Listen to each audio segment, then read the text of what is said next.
Suku Igar, my friends. This is your local Mandalorian war hero Noxus, signing on to the HoloNet. So, I know it's been a few days since I posted a clip. Usually I go live, I'll play games, talk about Star Wars. But an interesting topic has resurfaced.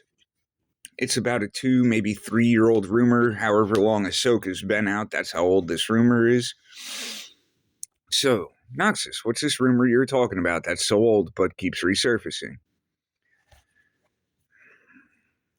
When I say this, please understand I love the Clone Wars fully. It's one of my favorite series.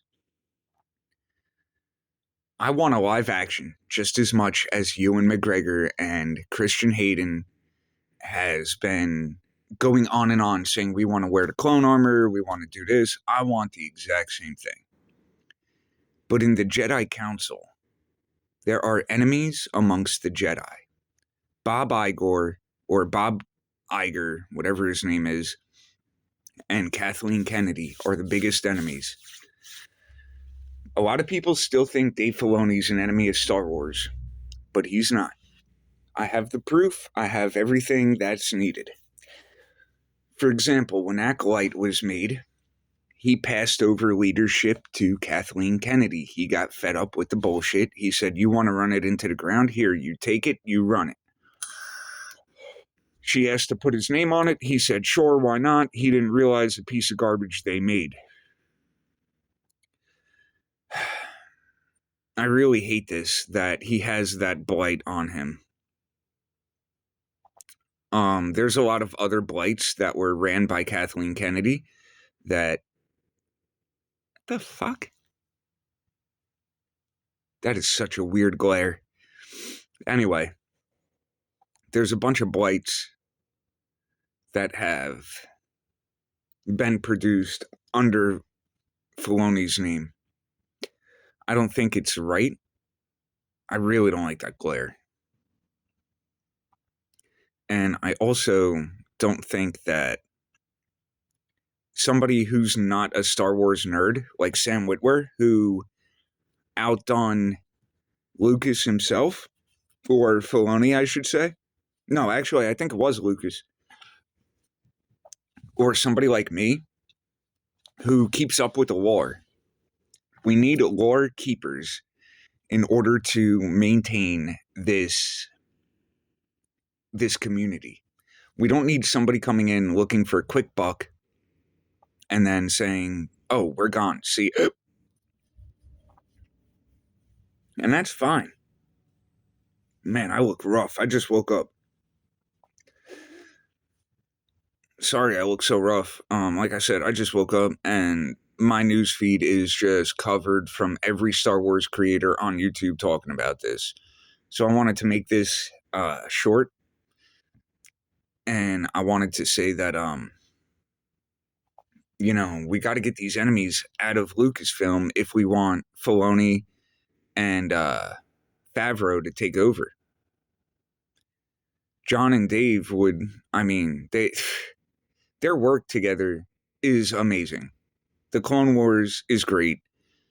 When Disney finally fully took over and ended the Clone Wars, we got Rebels, we got, there was another cartoon that we got that was great. We got Ahsoka, which kind of mid, kind of okay. Like, it was good, don't get me wrong, but it wasn't great like the Clone Wars or like the original animated Clone Wars was phenomenal. Oh my God.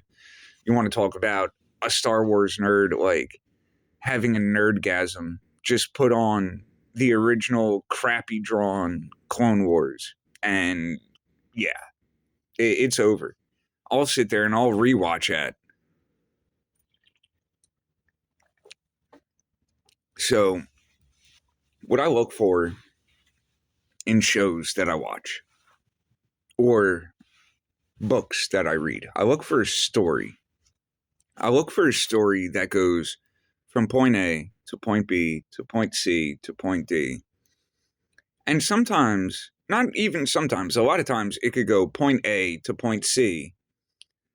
But then once you finish C, this moves up to point B, and this moves up to point D. So you get like two perspectives, kind of like the Thrawn trilogy was. Thrawn trilogy had about 2 or 3 perspectives going at once. Perfect writing. Chef's kiss. So, what is going on with Star Wars? If you want my humble opinion, we are currently having a big Star Wars lore war. Why are we having this? Because we're having progressives or lefties or whatever you want to call it getting into Star Wars, and they just want to have a cool story with who cares about the history, who cares about the lore, and that's fine. I mean, that's honestly fine. Like, I started writing my own Star Wars story that's totally outside of all the realms of stories been told. It's during the Old Republic times. My character's a Janissary, which is technically a dark side user that adapts the light. It's really weird. Like, they adapt the light side of like how to live, but they use dark side force powers. Yeah. You could write your own story without having to include Luke Skywalker, Bane, Plagueis, Nihilus, Revan. Who else am I missing? I mean, I know there's a ton of characters I'm missing.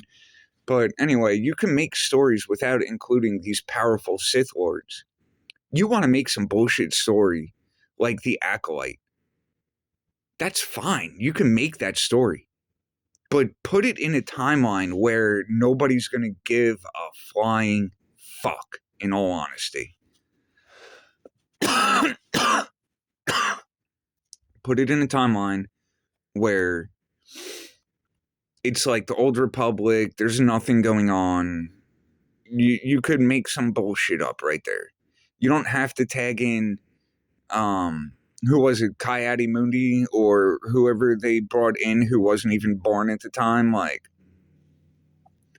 you don't need named heroes or named villains to make a good story. Like, I sent my story to a lot of my friends, and they fucking love it. They understand why I don't have it published, but they love it. They're like, your characters aren't overpowered. It makes sense. And you find very rare items once in a blue moon in your stories. And they're like, most of the time, it's an item like a crystal that only one person could get. And your story has like 4 or 5 people. So like, one person will get a crystal. Next chapter, somebody might get a really good gun. Like, it's not super overpowered to where it's like, oh my god, we found Darth Nihilus's mask and now we're going to become Darth Nihilus. Like, it's not an overpowered fantasy. It's not, oh my god, we found Luke Skywalker's lightsaber, now we're going to be overpowered.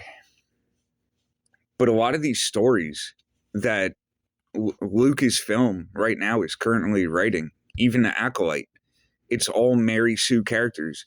I mean, they come in like a scrub off the streets comes into a mansion, and all of a sudden there's $1 million just laying there. They steal that $1 million, and now they got some power. Well, now they're all of a sudden in another mansion, and there's $10 million laying around, and they steal that $10 million. Like, it just makes no sense of how they get so powerful so quick.